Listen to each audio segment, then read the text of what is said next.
காலத்துக்கும் எல்லாருனாலையும் மனதார வாழ்த்தி ஒரு தலைமுறையாக கொண்டு போகக்கூடிய விஷயங்கள் எல்லா பிஸ்னஸ்லேயும் சாத்தியமானு தெரியாது. But this is not a business. இது வந்து ஒரு அழகான ஒரு கலாச்சாரம். ஏன்னா கல்யாண மாலை பார்க்காத குடும்பம் உண்டா? கல்யாண மாலை பார்த்து இன்றைக்கி கல்யாணத்துக்கு அப்டேட் ஆன குடும்பங்கள் எவ்வளோ இருப்பாங்க. உங்கள் கல்யாணம் எப்படி இருந்துச்சு? என் கணவர் நாகராஜன். அந்த குடும்பம் வந்து ஒரு பாரம்பரியமான குடும்பம்.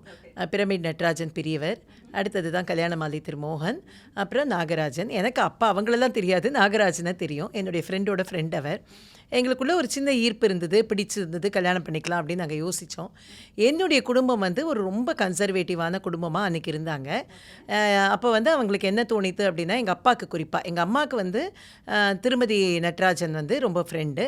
அதனால் அவங்க வந்து எடுப்பில் நான் இப்படி சொன்ன உடனே அவங்க ஓகே பண்ணிட்டாங்க.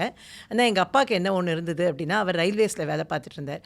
அது என்னம்மா சினிமா குடும்பத்தெல்லாம் நம்பி எப்படி பொண்ணை கொடுக்கறது, அப்படிலாம் கொடுக்க முடியாது, பையன் கவர்மெண்ட் வேலைக்கு போகிறாருன்னா சொல்லு கொடுக்கலாம் அப்படின்னு சொல்லிட்டாரு. 15-20 நாளில் வந்து இன்கம் டேக்ஸில் சேர்ந்துட்டேன் அப்படின்னு ஒரு பேப்பர் எடுத்துகிட்டு வந்தார் எங்கள் வீட்டுக்கு.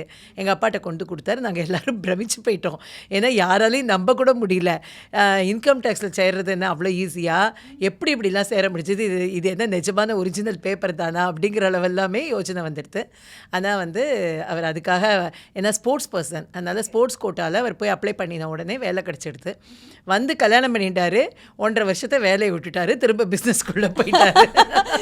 கல்யாணம் பண்ணுறதுக்கு தானே கவர்மெண்ட் ஜாப் வேணும். ஆனால் அதுக்கப்புறம் எங்கள் அப்பா ஒன்றும் சொல்ல முடியாது இல்லை.